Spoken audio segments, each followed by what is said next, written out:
Megérkeztünk Pordenone-ba, Olaszországba, ahol a Molino Pordenone gyárat fogjuk meglátogatni. Ugye ezt a lisztet használjuk mi is a Helit Kft-vel együtt. Cukorborsókát vendéglőben, a Cukorborsó Budában és Cukorborsó két tehénggel is. Maga az üzem már több mint 100 éves. Maga Valentino Zuzzi a tulajdonos kísért minket végig a gyáron. Láthatjátok, amint megérkezik egy kamion Magyarországról.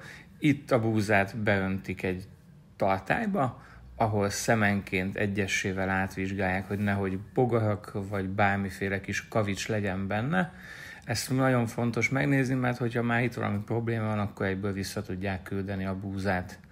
Innen átmentünk egy másik tehembe, ahol a gépeken keresztül meg tudjuk nézni a búzaszemeknek a V-értékét, protein tartalmát, illetve egy kisebb monitoron láthattuk azt is, hogy a legtöbb búzát azt amúgy importálják. Nem olaszországi a búza, hanem Magyarországról, Szlovákiából, Ausztriából importálják be a búzát.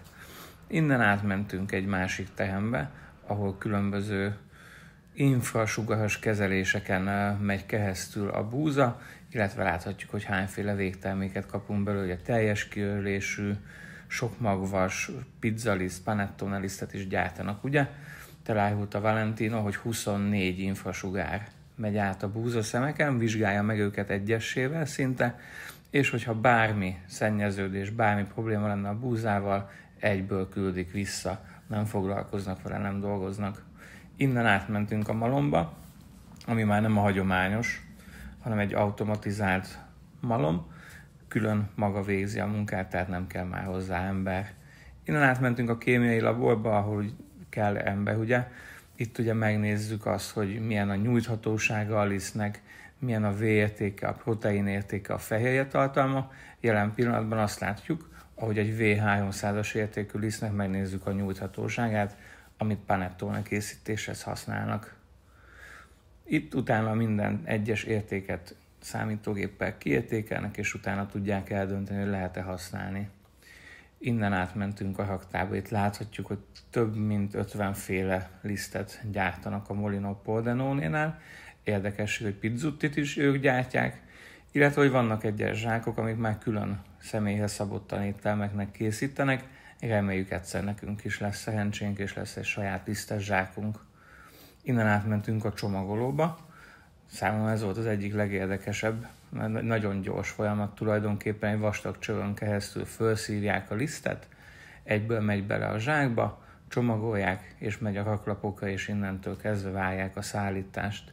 Nagyon sokat beszélgettünk az egész üzemnek a működéséről, ami számomra a legmeglepőbb volt, hogy egy hatalmas üzemről beszélünk, és csupán 42-en dolgoznak a gyárban. Ez ugye azért is van, mert minden automatizált, minden gépesített, és így elég hatékonyan tudnak dolgozni. Külön pékségük is van, ahova átmentünk, tudtunk kóstolni panettónét, és ami ennél is nagyon fontosabb az, hogy kaptam egy külön lisztet, amit hamarosan lesz, és meg tudjuk nézni, hogy hogyan viselkedik nálunk egy szuper pizzával.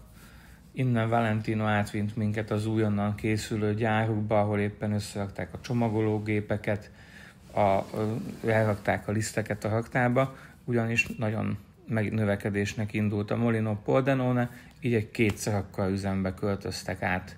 Ezt láthatjátok.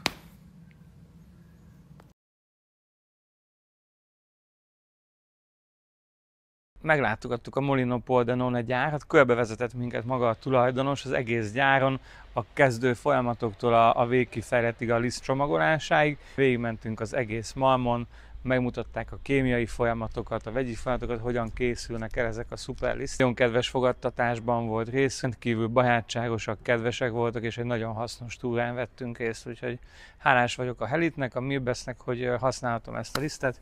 Köszönöm szépen, és remélem, hogy nagyon sokáig együtt fogunk még dolgozni.